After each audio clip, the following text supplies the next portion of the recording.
you were given the option, and I don't think so it was an option. I think it was a compulsion that you have to get married. So I got engaged in my first clinicals. I got married in my final year. So there had been multiple distractions for me throughout my undergraduation phase. You told me that you took biochemistry because you wanted to spend time with your daughter. Let's suppose you would not have got pregnant at that internship. Would you still have taken biochemistry? No, I would not have. So do you blame your family anytime? I have not seen students taking up biochemistry out of passion rather than necessity. If they're taking biochemistry, even if it's out of necessity, after they choose biochemistry, they can find a passion within biochemistry, right? Because biochemistry has got so many domains. How to basically be serious for biochemistry and how to actually make it interesting for them. Do not follow anything which your seniors say, because your seniors have not achieved much yet. How much can a biochemist earn in their career? Like immediately after doing MD 10 years down the line and 20 years down the line. Hey guys, welcome to the Nachiket Bhatia Show. Today we have one of your favorite faculties as a guest. She's a biochemist, a researcher, a molecular diagnostic innovator. She serves as a director and chief of R&D at Kriya Medical Technologies and has spent 2 decades at the intersection of science, biotech, and medical education. She led India's first MDSAP certification across 5 countries, developed the country's only ICMR CDSO approved multi-virus molecular kit, and is now building a platform for MDR-TB resistant detection. A 2-time Young Scientist Awardee, an educator, and founder of Nama Uru Global Schools. She combines science, teaching, and entrepreneurship in a way few doctors do. In this episode, we have talked about biochemistry as a profession, whether being a researcher is actually financially viable in our country, and whether truly is biochemistry a preclinical branch. Watch this podcast till the end. You are going to love it. Let's put our hands together and let's welcome Dr. Shanmugapriya. Welcome, Dr. Shanmugapriya, to the Nachiket Bhatia Show. It's my pleasure to be here. I've been watching many of your podcasts so long, and to be a part of it today, it gives me a great pleasure. Thank you so much, ma'am, for the kind words. Ma'am, you are a national level educator, a researcher, one of the foremost peoples into be successful in biochemistry. So I would like to know everything about you before we get onto the field of biochemistry. How did you enter into the field of medicine? How were your UG days? And what made you choose biochemistry? How about my entry into medicine? Ever since I think I started speaking, I've always been saying that I want to become a doctor. But I know I had zero understanding of what does it mean to be a doctor. It was, of course, instilled in my minds by my mom. And then when I started learning all subjects, I developed a special interest for physics. So I wanted to do physics at IISc Bangalore. That was like my life ambition at that point of time. And I also got it, but I got medicine as well. And my mom wanted to live her life vicariously through me. She wanted to become a doctor. Her dad did not allow her to become a doctor. So she made me a doctor. And my mom is strict. Even now she's strict. So I knew I cannot go against her. So I thought I'll join medicine, but I will not study medicine properly so that my mom realizes she's not cut out for medicine. She would take me out of medicine. She'll put me back in physics was my crazy plan at that point in time. So I was being passively aggressive during my MBBS first year. I did not even get any of my textbooks, be it Chaurasia or Cunningham's or Harper, nothing. I had no textbook for any of the subjects because I didn't have any plan to study medicine. And this is how probably the first 4 to 5 months of my first MBBS went ahead. But then I got a table tutor by name Dr. Ravi Kumar. He's no more. He understood that I'm on a self-sabotage mode. So he wanted to straighten me up. So his target was me. Any seminar, any question would be directed towards me. And only because I understood that he has taken some special interest in me, I wanted to, I mean, not to satisfy his aspirations, but in a way, I thought I should also do something in life. I understood my mom is not going to give up. So there was a point wherein I realized, okay, medicine is going to be a life, and then I started learning. So at that point, it was like anatomy. They were teaching coronary circulation, and then in biochemistry, they were teaching me cardiac enzymes.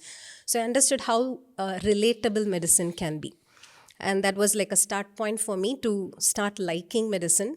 And from then on, no going back, right? I did a decent job as a medical student, but not for long. In my first clinicals, I got engaged. Um, my parents thought I should be engaged soon. I should settle in my life very soon. So I got engaged in my first clinicals. I got married in my final year. So there had been multiple distractions for me throughout my undergraduation phase. But then I always stayed focused because of my curiosity. I have always wanted to learn. I have always wanted to learn and apply whatever I've learned. So that gave me interest in studies. And this I always intentionally mention whenever I get to meet students, and either in person or virtually in shows like this, because I want students to realize and understand that life always throws you curveballs. But if you want to stay focused, you can stay focused. And being a mediocre student in your undergraduation day doesn't mean you cannot be successful in life. At any point, you can gather yourself, you can run the race, and you can win the race. And that is what I would like to tell students. And then this is how my life went ahead, and I delivered my daughter like 30 days after finishing my internship. So during my internship, I was full-term pregnant, climbing up 6 stairs for my surgery postings. And then after I delivered my daughter, I thought I should know what I'm going to do in my life, not sacrificing what my daughter would need from me. So when I wrote my entrance examination, I got a decent rank. I could have taken any of the clinical courses that I wanted. But I thought I should be with my daughter at that point in time. But at the same time, I also wanted to be focused in my career. And I knew that I had some analytical, even now I know I have an analytical brain. And developing an algorithm for managing patient based on lab values, I thought I will be interested in. And being in lab medicine, I knew will keep me in touch with managing the patient as well. And at the same time would give me this work-life balance for the sake of my daughter. That is why I thought it should be lab medicine. And when it was lab medicine, I could only think of biochemistry because we all know 60% of lab investigations are biochemical investigations. And even apart from that, after I entered second year or even in my final year, whenever I would try reading Harrison, I would always gravitate towards biochemistry to understand the concept behind any of the diseases. So biochemistry has always been a subject that I could relate to. So that is the major reason behind why I took biochemistry. Of course, many of my seniors had told me taking biochemistry means later on I can pivot to endocrinology or I can pivot to genetics. But till today, I did not take biochemistry because I thought I can get into endocrinology or I can get into genetics. As such, biochemistry has always been very close to me in terms of how interesting it is and how conceptual it is. So this is the background behind why I chose biochemistry for myself. Ma'am, you completed your life journey by internship only. Yes, very early. No regrets about that also. But my question is going to be this only. If you are given a chance to restart your life again, would you Yeah. still choose MBBS? Yes, I think I will. At that point when I joined MBBS, I Not did not because you're like it. successful now, but because of the passion that you had for physics. Medical field is a field which is more gratifying than any other profession can be. not just because this allows a person to save a life. Not everybody saves lives every day.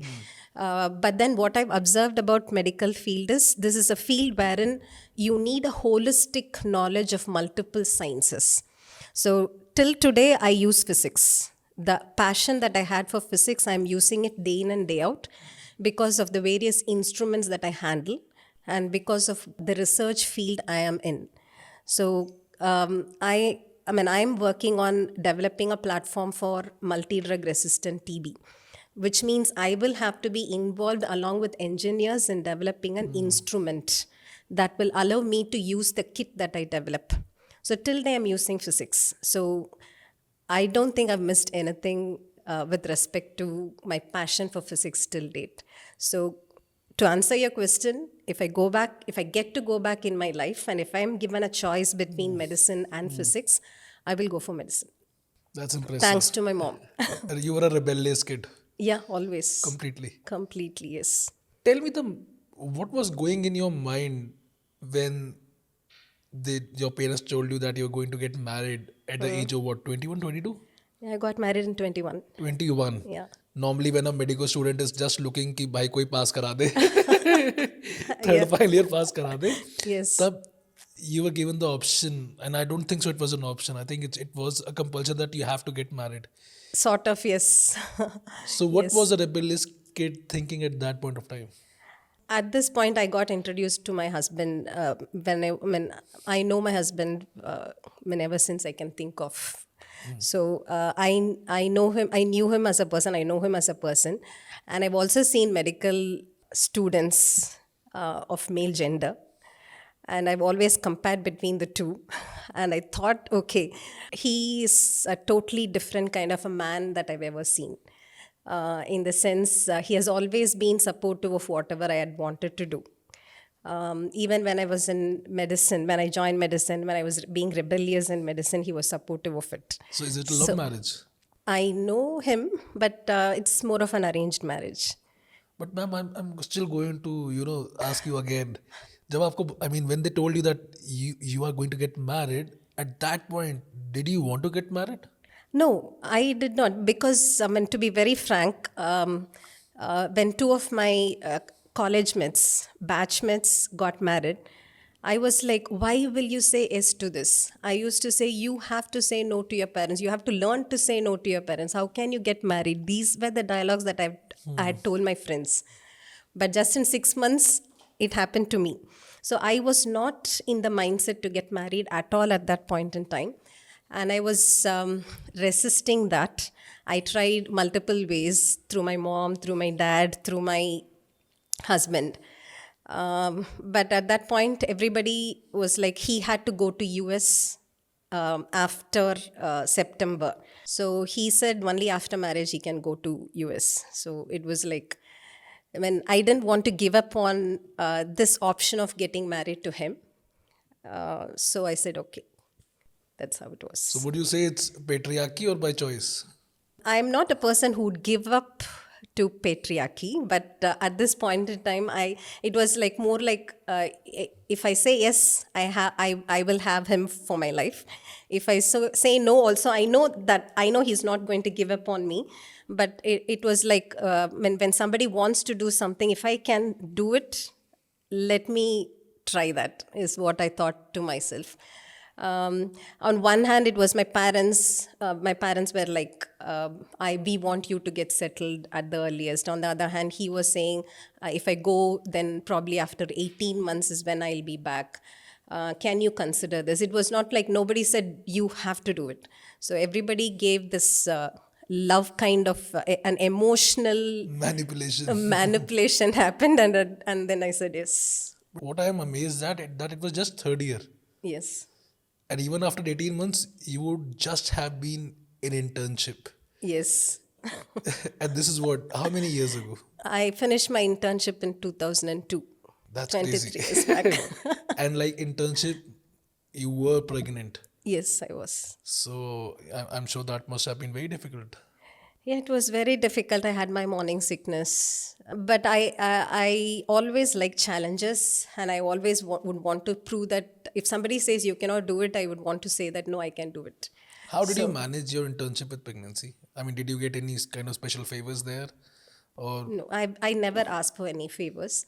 I mean, I was in OT, I was in post-op, I did medicine postings. Actually, I got transferred from Madurai Medical College. I did my undergraduation in Madurai Medical College, but because my in-laws and husband, they were and they are in Chennai, I got transferred during internship from Madurai Medical College to Kilpauk Medical College in Chennai, which meant I had to do labor ward postings twice.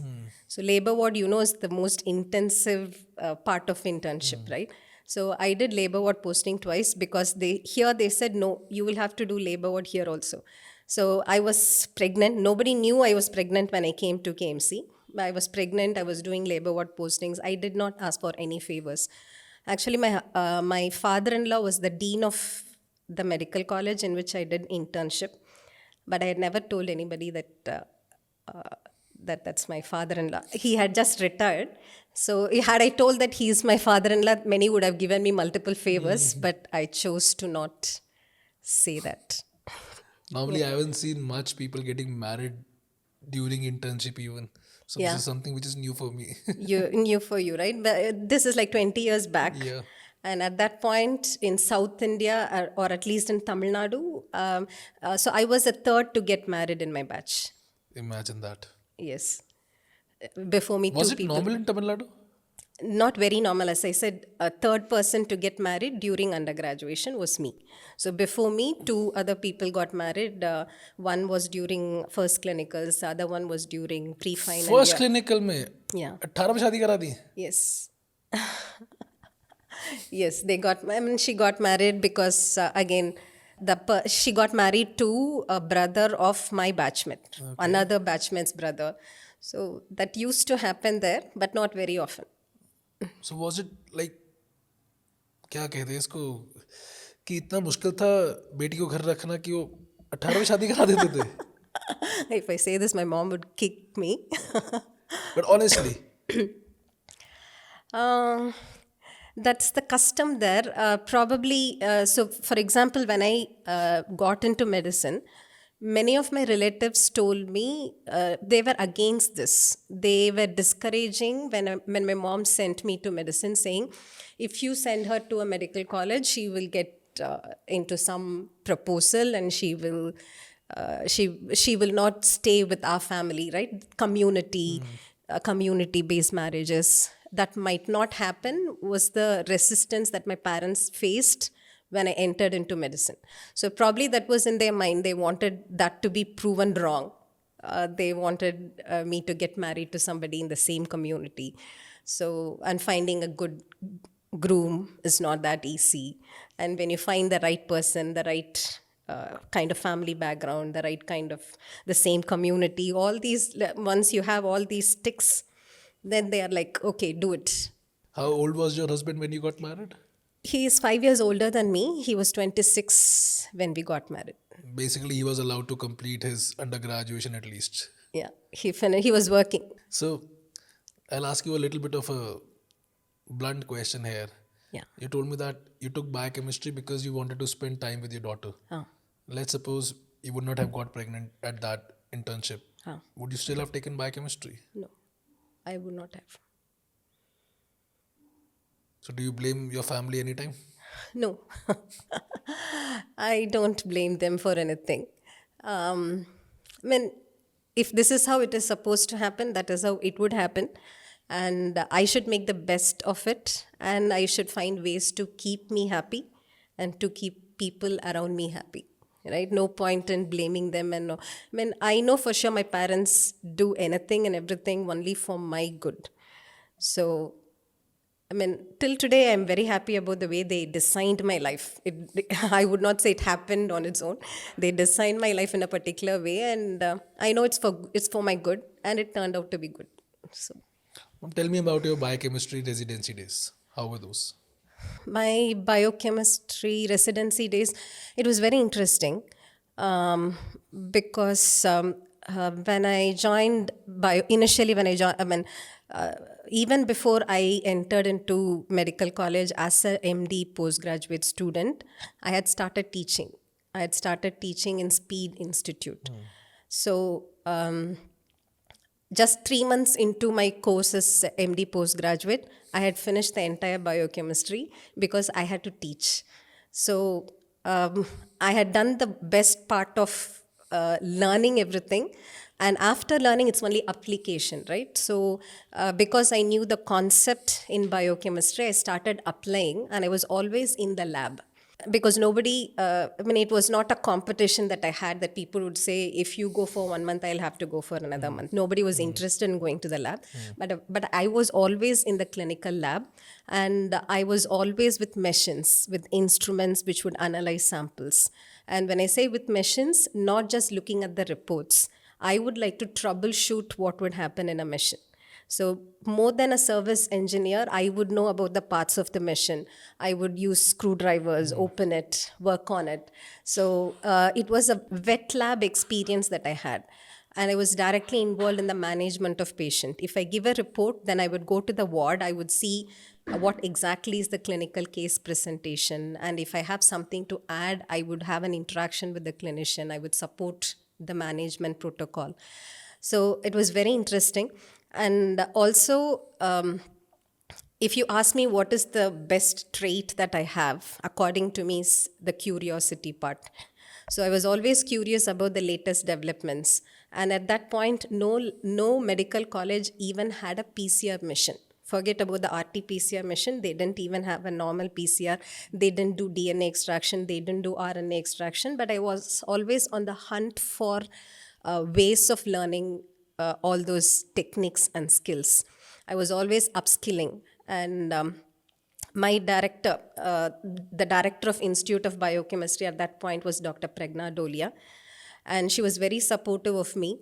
Whatever I would ask her as a support in terms of giving me permission to go out of the hospital, be there for 15 days to learn tandem mass spectrometry or to learn PCR, she would give permission. So I was like always on the rounds, finding out new skills, new techniques, learning everything, and also being in touch with clinical management. So I would say those 3 years, I learned as much as I can, despite the fact that I would be in the hospital only between 10 and 4, right? It's a non-clinical course. I don't have to stay beyond 4. I don't have to come before 10. But the 10 to 4, I had maximally utilized. Until date, I would say that is the period in my academic career wherein I learned the most. You got into R&D very early in your life. Yeah. So what were the challenges that you faced in the early stages? As I said, as an R&D scientist, I have never faced anything as a challenge, apart from the fact that I had to go outside of my institute to learn skills. But that was also not a challenge because I had support at multiple levels. And the curiosity part always helped me to go find out what is available and what is not available. So I was always learning about biostatistics. I was always learning about research methodologies. I was always learning about any question that is not answered till then. For example, I got interested in coronary atherosclerosis. Why is it that some people are vulnerable to atherosclerosis whereas others are not? People with the same lipid profile, some do not have any angiographic findings, some have triple vessel disease. So all these unanswered questions triggered the curiosity in my mind, and I was always on the lookout for finding answers. I would say I did not design my life to be an R&D scientist. I was only trying to find out answers for those questions. And to find out answers, I had to learn research methodology. I had to interpret the statistical values. And that is how it was like a natural progression towards R&D. Otherwise, I did not plan to become an R&D scientist at any point in life. Talking about upskilling, what are the skills that you recommend to our young audience they should learn if they want to succeed? All young medicos, what I would say is step number 1 is to learn all 19 subjects conceptually.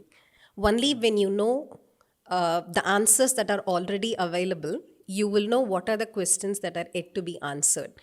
And I don't believe in replicating any other research that has been done by somebody else. It has to be a natural question that you get in your mind. Only when it is natural from your own mind, you will try to find answers for it. So that would be step number one. First, learn all 19 subjects. Do not, I have seen many students coming and telling me, I want to become an R&D scientist. What should I do now? So learn all 19 subjects first, and then you will have to know about, obviously, about the various research methodologies that are available. Only then you will know for the question in your mind which methodology you can choose. And then about statistics. Of course, we have all these softwares that are available which will be able to give you the information that you're looking for.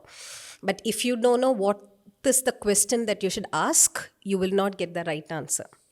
So you should know the basics of biostatistics for sure. And the rest happens on its own. When students come and ask me, it's very difficult to do research in India. Which country is ideal for me to become an R&D scientist?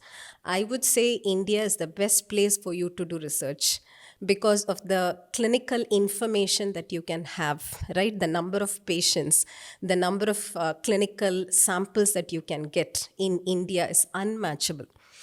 And similarly, funding. People ask me about fund. Here it is very difficult. No, it's not difficult. It is just that you have to go and strike the right kind of dose, right? We have DST, we have DBT, we have ICMR funding. There is no dearth for funding also. It is just that your design of study has to be perfect, and you should go and approach the right person with the right kind of information. So sky is the limit if you want to be an R&D scientist in India. And I have not faced many challenges till now with respect to that. Ma'am, you have been a researcher, a teacher, an educator, and I'm sure that you're an author also. Yeah. How did you evolve into all these roles? To start with, about being an educator, I would say that has been a foundation for me, based on which I built every other role. Being an educator, I would say it was like a serendipity discovery for myself. So I studied in Speed Institute. And when I got my rank and my mark, I went to the chairman of Speed Institute, who is Dr. Vinayak Sendil, to tell him that I'm going to take biochemistry. So he was shocked because he has always seen me as a bright student in the class. He teaches surgery. So he was like, why will a bright student like you take biochemistry, was his first response to me. But then when I told him the rationale behind how I chose biochemistry, he could not say no. But what he said was, and even if you're not following the advice of me in choosing a career, at least you should come back and teach biochemistry in Speed Institute, is what he said. So that is how everything started. So I went and took, the first session that I took was AIMS question paper discussion. The first session was a hit because I discussed everything conceptually. Students liked it. And then I started teaching biochemistry there. And as I was teaching biochemistry there, the physiology faculty in Speed Institute had left because he had to go to Singapore. So Vinayak sir asked if you can take physiology also, if I can take physiology also. So I started taking physiology. And then it used to be, when I was in Speed, it used to be like if a faculty cannot turn up, he would call me and ask me to fill up the vacancy there. And everything is before residency. Yeah, during residency. During residency. So 1 week before I entered into medical college as a PG resident, I took this first session. So during residency, you used to take biochemistry, you used to take physiology, pharmacology, the entire pharmacology course I had taken. ECG, made EC I would take. So it used to be like whatever they want, I would just read it, I would just go and teach, because I strongly believe in the fact that if you cannot explain it enough it means you have not understood it enough, right? So whenever I teach, whenever I learn a topic, I would get into the depths of it until I understand the reason behind every fact and every concept given in that topic. I cannot proceed to the next topic. I would say that's a challenge that I had to face when I was doing my MBBS, because the volume of the subject that we have to learn. If I'm going to sit and learn every topic in depth, many a times I would go write my exam, not even finishing like 50% of the syllabus. That's how I used to be as an undergraduate student. But that helped me as a teacher. So this is how it started. When my career as an educator started, and it progressed. And because of the depth of the knowledge that I could get as an educator, it gave me so many questions, and I thought I should try to find answers for this. And that is how I became an R&D oriented person. And when I was doing research and development, I felt like I should get into translational research, wherein what I develop as a result of my research should go to bedside, should be used by the patient, or it should be used by the clinician for patient management. That is when I took this bold decision of resigning my government service. So till 3.5 years back, I was working as professor and head of the Department of Biochemistry at Thoothukudi Medical College, Government Medical College. But I resigned my government service because I wanted to be in translational research. I resigned, and now I'm working as Director-in-Chief of Research and Development, wherein I'm designing and developing molecular diagnostic kits. Wow, just amazing. Yeah, this is how it progressed. I would say I did not design it this way. Maybe I won't say it's luck. So another aspect, the strong philosophy that I have in my mind is there is nothing by name luck. Only hard work will take you to a place where luck can find you. So I've always been a hardworking person, and that has been helpful till now. So your new role, you said that you're working on MDR-TB, right? Tell me more about it. My first translational research product is Crivida Novus, that we developed during the third wave of COVID pandemic, wherein clinicians wanted to differentiate between Delta variant and Omicron variant. As we all know, second wave was caused by Delta and third wave was by Omicron. And during the third wave, there was coexistence of both these variants. So our kit was the only kit that could not only detect SARS-CoV-2, it can also differentiate Delta variant from Omicron variant. That was my first kit. And that was ICMR approved, that's available in the market. And the next one is Crivida Trivus. That is a respiratory panel detection kit which can detect 3 viruses, RSV, SARS-CoV-2 and influenza, in a single swab sample in a single tube. So that simplified is the platform that we are developing now. That's great, ma'am. Yeah. Yes. This must require a lot of funding. Yeah. How have you got the funds? That's why I'm in association with the private medical device industry, right? So I work for Kriya Medical Technologies, and we have our manufacturing facility in Chennai at Oragadam. And this is built, the investment is around 100 crores. And we get, like any other industry, we go on fundraise, and we are in Series C fundraise now. So based on that, we'll be developing this kit. India normally imports diagnostic innovations. Yeah, that's... rather than develop it themselves. I would say that's a misconception, because India, we do have indigenously developed molecular diagnostic kits. We have indigenously developed ELISA platforms. And so the Indian government is investing so much in medical devices and IVD post-COVID. Probably before COVID, the line of sight towards development, indigenous development, was not existing. But now there is a huge surge in the investment in this industry. So, for example, during COVID pandemic, we indigenously designed and developed swabs We develop molecular diagnostic kits. We have ELISA platforms. So I would say that's a misconception. There are many manufacturers who design and develop, and we do innovation. Is the government easy with compliances, or they create a lot of obstacles for you? I would not say it's an obstacle. They have to be stringent when it comes to medical device. And we have to get manufacturing licenses for all our products. And it is given by CIDESCO. It's an organization who come for a visit to the manufacturing facility. They analyze how robust the quality management system is. They understand how we manufacture all these kits, and then they provide these licenses.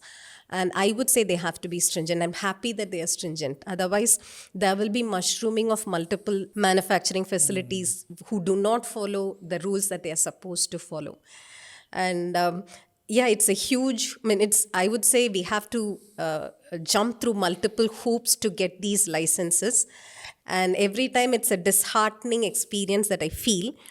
But then I tell to myself, okay, if not for this, who is going to give us the assurance that the product that comes out is of the required quality, right? True. So I think they're doing the right thing. Ma'am, let's talk about biochemistry as a profession now. For a newly passed biochemistry resident, which branches do you recommend? Which are the avenues that they can get a career into? If the person wants to take the conventional route, obviously, that is academia. They can join medical colleges, and that will give them a great work-life balance. What they can do is they can always get attached to labs. So part-time profession in lab is quite rewarding in terms of the monetary aspect. So one is academia, second is lab. And apart from this, there are many unventured avenues. For example, there is something called as aerospace medicine. So aerospace medicine, they are in want for medical biochemists, because now, as you know, the most commonly used mode of transport has become airways, right? So there are so many research that is being done in the aerospace medicine aspect in terms of what are the ways by which a person can get affected when it is when they choose airway as the mode of transport, and how it can be what kind of innovation can be done in that aspect. So medical biochemists have future in aerospace medicine. And apart from this, many IVD, in vitro diagnostic companies and medical device manufacturers are in need of medical biochemists, either as application specialists or as content creators or as R&D specialists. So these are the broader aspects as far as avenues are concerned. But what I would like to say is, the branch does not determine your destiny. Or to put it in a different way, the branch does not limit your destiny. What would decide your destiny is the passion with which you pursue the career that you have chosen for yourself, and the depth of the knowledge that you develop in that. Because as you can see, now there are, to my knowledge, so the place wherein we have our manufacturing facility is a medical device park. In this medical device park, just to my knowledge, I am seeing like 5 to 6 medical device manufacturers coming up almost every month. And all these medical device manufacturers definitely need biochemists. When I talk about only biochemists, I would also like to touch upon the fact that every other medical field has got a future in medical device manufacturing facility and an in vitro diagnostic facility. So for a student who is still who has not yet decided their future, I would strongly recommend that they choose a career or choose a field based on their strengths, based on their skill set, and based on what they think will make them happy. The rest, the passion with which you do would decide. So these days, I see many students taking up biochemistry. Ma'am, I'll just interject a little bit here. Yeah. You're talking about passion, but frankly speaking, I have not seen students taking up biochemistry out of passion rather than necessity. What is going to be your advice to students? NEET PG counseling is going on. Students, they're thinking, okay, let's take up biochemistry. Maybe we can take it right now and give NEET PG again. What would be your advice to those students? If they're taking biochemistry, even if it's out of necessity, after they choose biochemistry, they can find a passion within biochemistry, right? Because biochemistry has got so many domains.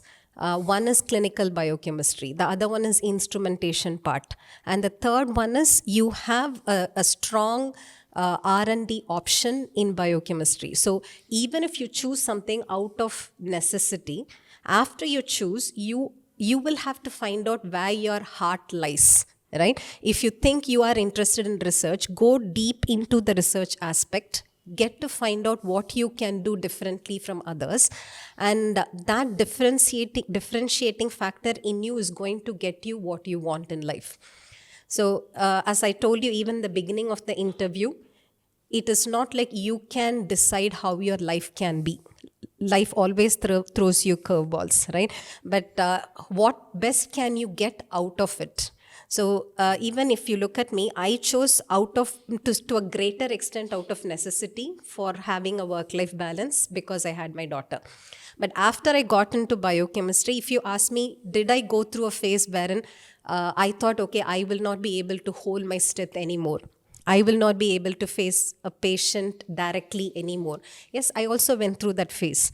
But then later I found out that there are many aspects of biochemistry which which ignite a spark of happiness in me. I could find that out and I could latch on to it. So just find out what sparks that happiness in you and latch on to it. You will be able to success. You will be successful. Since for 3 years, you're away from patients. So do you think it is viable that after doing biochemistry, a doctor can run a successful private clinic? If they want to practice, are you talking about the private practice Yes. part? Yes, I know many of my friends who did biochemistry and who have a strong, a roaring clinical practice. All right. Many of my friends. So, so I would strongly object when somebody says biochemistry is a preclinical subject. Right? If you don't have a strong understanding of biochemistry, managing a patient can be done based on fixed algorithms. But if you know biochemistry, you will be able to fine tune and tweak the algorithm that anybody else has designed for you. And you can be a clinician who can make a difference.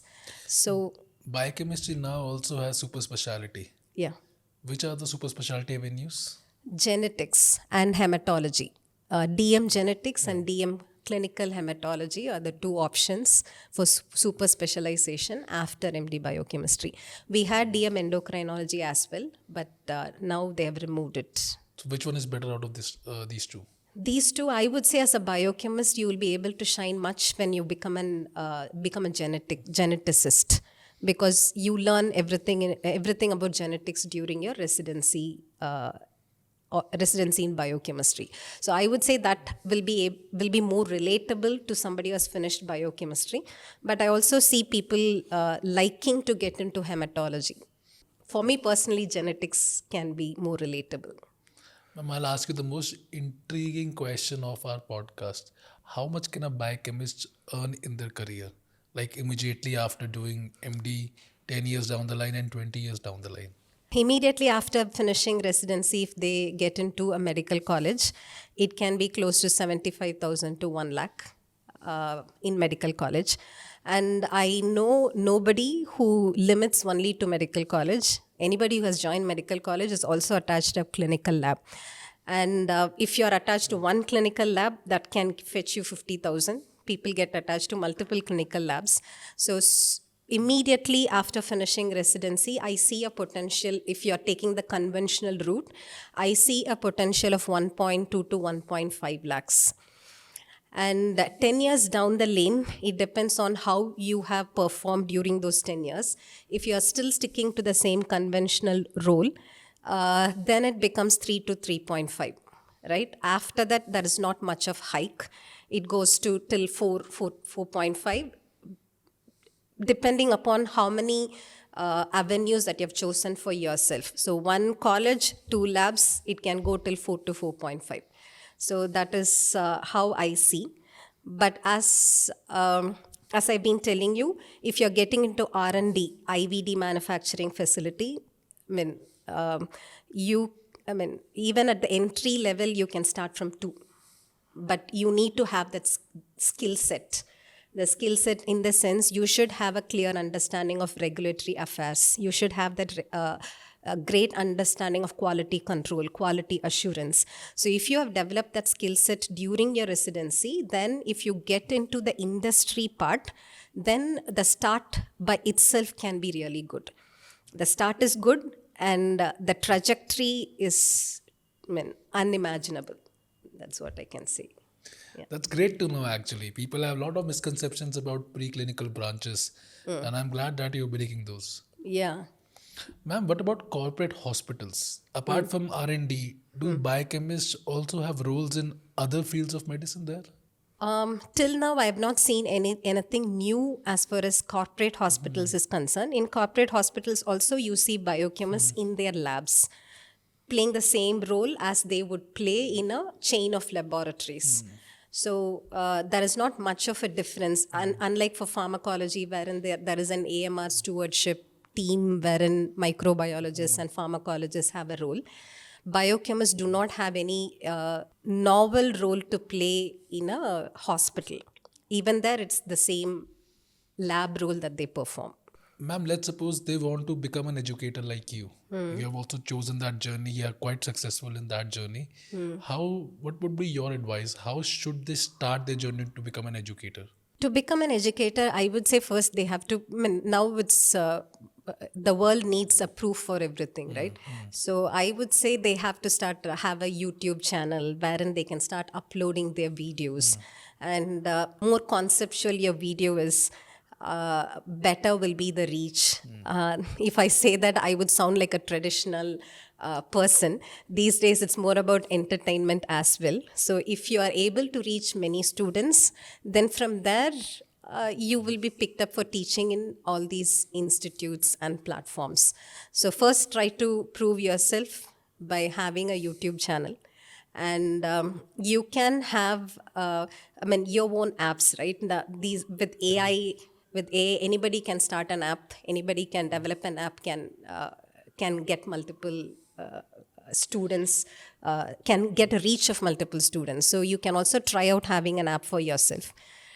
These are the 2 ways by which I think you can start your career as an educator. What's the difference between a PhD biochemist, the learning of a PhD biochemist, and a MBBS biochemist? In MD biochemistry and PhD biochemistry, right? So if you look at MD biochemistry, we have done our MBBS. We know the clinical aspect of every disease. And then it comes MD biochemistry. In MD, we have one paper exclusively for clinical biochemistry, wherein we learn about every disorder. Right? Endocrinology, medical disorders, surgical disorders. So biochemistry aspect of all these disorders we have as one exclusive paper. And apart from that, we have instrumentation. But if you look at the way MSc biochemists learn, they also have a clinical biochemistry paper, which is like only 20 marks. So they don't have an understanding of disorders. They don't have an understanding of how biochemistry can be applied in the management of disorders. They do BSc, MSc, and then PhD. So that is the basic difference between what we do and what they do. I'm not here to undermine their role. They have a stronger understanding of the pure science, the chemistry part of biochemistry, they have a stronger understanding. So depending upon which role we are playing, I think the world should be able to choose who to be placed where. If it comes to medical college, I would strongly recommend that there should be MD biochemist, right? And whereas if it's going to be some research organization wherein they are developing some chemical compound or a chemical kit, in that case, PhD biochemists can be chosen. But these days, even in clinical labs, I see PhD people being placed there. But I'm not in favor of those decisions. Normally, because biochemistry seats, PG seats are going vacant in so many private colleges, they are now leaning towards PhD people or MSc people to For come and. filling up Yes. vacancies, yes. So Yeah, maybe that your becomes. message will actually instill confidence in the students that in the future that these branches actually do not go vacant. Yeah, they should not go vacant. I mean, if people understand, I mean, it's not just students, right? Even clinicians who are well established, when there is an integrated discussion that is happening, they rope in pathologists. They do not rope in biochemists. So that myth or misconception that biochemistry is a preclinical subject should be removed off. And that can happen only when it is a bidirectional effort. It is not just about, I'm not saying clinicians should give importance. I am saying biochemists should also go forward, get involved in the management of the patient so that everybody understands the significance of this subject. So when the effort is from two sides, I think there will be a change. Let's talk about first year students. First year MBBS, they have entered, they're leaning more towards anatomy, physiology, but they tend to skip biochemistry and थोड़ा सा रट्टा मारते हैं and में और paper देने चले जाते हैं. Yeah. What's your advice to them? How to Please. basically be serious for biochemistry and how to actually make it interesting for them? Please don't do that, would be my first statement. And this advice I give to all medical students. The advice is don't follow anything which your seniors say. Right? Do not follow anything which your seniors say, because your seniors have not achieved much yet. I'm not saying they will not achieve. They will achieve. They have not achieved much yet. They were probably born 1 year ahead of you, or they entered into medical college 1 year ahead of you. It is not like you'll have to take whatever they say as a magical solution, because this comes generation over generation. When I joined first year, I was told by my seniors, don't worry about biochemistry. You have your study holidays. Learn biochemistry in that 1 month. You just write the exam. You clear it off. That is more than enough. I took it seriously, right? So I don't want students now to do it, because I cannot reiterate this enough. You cannot treat a critically ill patient without electrolyte values, right? Electrolyte value is biochemical investigation. You cannot treat a patient who's in CCU without ABG analysis, arterial blood gas analysis. It's all about acid-base homeostasis, which you learn only in biochemistry, right? Cardiac function test, liver function test. Where do you learn it first? You learn it only in biochemistry. So biochemistry is not just about cycles and pathways. Cycles and pathways constitute probably less than 15% of what actual biochemistry is. Only when you learn this 15%, you will be able to understand the remaining 85%. But what we do is, we are not able to finish this 15%, and we put the blame on the subject, saying the subject is volatile, right? So the way memory works, memory or the cortex, neocortex, stores an information only when you think that the information is essential for you. The day you decide biochemistry is not necessary, cortex will not store the information, right? So first and foremost step to be taken by students is they should understand that biochemistry is essential. Only then it will no longer be volatile. So there are so many myths that are centered around biochemistry, saying it's only about cycles and pathways, it's very volatile. All these are myths and misconceptions. So if that can be removed off from the minds of students, and if they learn biochemistry in a conceptual manner, they will be able to understand pathology better. They will be able to understand pharmacology better. They will be able to learn medicine. Right? So people say Harrison.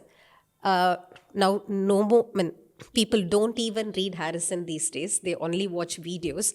But if you look at Harrison, even for you to finish one page of Harrison, it takes a very long time. And it's not the fault of the book. The book is written with an assumption that you have learnt biochemistry, you have learnt physiology. Because you have not learned these two subjects, when you read Harrison directly, you find it difficult to understand. So there is a reason why they have physiology and biochemistry in the first year. learn these subjects conceptually, build your concepts as you go ahead, and then you learn medicine, you will be able to relate to the subject and you will be able to apply the subject, and that is when you can truly save a life, right? I don't believe in people following an algorithm which somebody else establishes. You will have to design an algorithm for yourself. So I would say learn biochemistry conceptually in the first year. Do not follow anything which your seniors say. You will be super successful in life. That's a very honest answer, ma'am. Thank you for that. Now we move to the rapid fire round. Very simple two rules. You have to be super spontaneous and super truthful. Okay. All right. Ready? Yeah. Perfect. A book that stayed with you long after reading it. I don't read books much. One book which is H for Hawk. H for Hawk. Okay. So this is actually about taming a hawk. But at the end of reading this book, I understood bird watching is not my hobby. One of my hobbies is bird watching. So after reading this book, I understood bird watching is not just a hobby. You will have to just observe the silence behind every bird, understand nature behind every behavior of a bird, and how to be patient so that the bird includes you in its life. So that is one book that has stayed in my mind forever. Now it's not about naming a bird when I see a bird. It is about understanding and observing the bird. So I would say H It's for a very hawk. patient hobby. Yeah, it needs so much of patience. One thing you always carry with you. I don't even carry a handbag. I would probably be one of the very few women who don't own a handbag. So I don't carry anything. I'm of this principle, low commitments, happy life. I don't carry anything other than my mobile when I go out. What's your guilty pleasure? Guilty pleasure. It used to be having ice creams. Now I quit having ice cream. What other guilty pleasure But do I have? why did you quit? Just a prayer. I every now and then I would pray something. I would say, if this happens, I will quit ice cream. If this happens, I'll quit sugar. So now I quit ice cream. I quit sugar. I'm like, I don't have both now. What instantly lifts your mood? Physically, to lift my mood, I would have a cold brew. Emotionally, to feel lit up, I would go for a bird watching session. Where do you normally go? In Chennai, I go to Vedantangal, which is close to Chennai. Otherwise, any place which has water bodies, you find birds. When I say bird watching, for me, it is not like watching a very rare bird. Even if I can get to see a sparrow, which is also rare these days, that gives me happiness. What's the most exotic or rare bird you have seen till now? Toucan. Okay. Toucan, the Yeah, one yeah, with yeah, the yeah. big beak. In India? No, not here. I went to South Africa. So in the name of conference, I went to South Africa, but I did everything else other than attending the conference. One app you open the most apart from WhatsApp. Instagram, Are you active on Instagram? very active, yes. That's great. If not medicine, what would have been your alternate career? I think I would want to be a motivational speaker. I like to motivate people. I like to talk philosophy. Maybe I would have become a motivational speaker. Thank you so much, ma'am, for such an insightful discussion. My pleasure. It was a great experience for me interacting with you. It was an honor hosting you, and I'm sure that I can speak on behalf of all our audience. You dissected biochemistry for us, you gave us great insights on research and development, and you have shown us that grit and valor is much above luck or anything else. You have shown us that hard work has made you a success that you are today. Thank you so much. If this interview can make people or students understand that biochemistry is not preclinical, and if many students can choose biochemistry, that is the success of my participation in this interview. I'm sure that would be absolutely true for everyone. Thank you. Thank you so much, everyone, for watching today's podcast. I believe ma'am has given us the best thing about today is that biochemistry is not a preclinical branch. If you love that branch, if you have passion for it, then I think there is no ceiling for success. It's all up to, of course, God. But again, your hard work and your passion is what truly matters at the end. Thank you so much. And as always, do not forget to like, share, and subscribe. Thank you, and God bless you.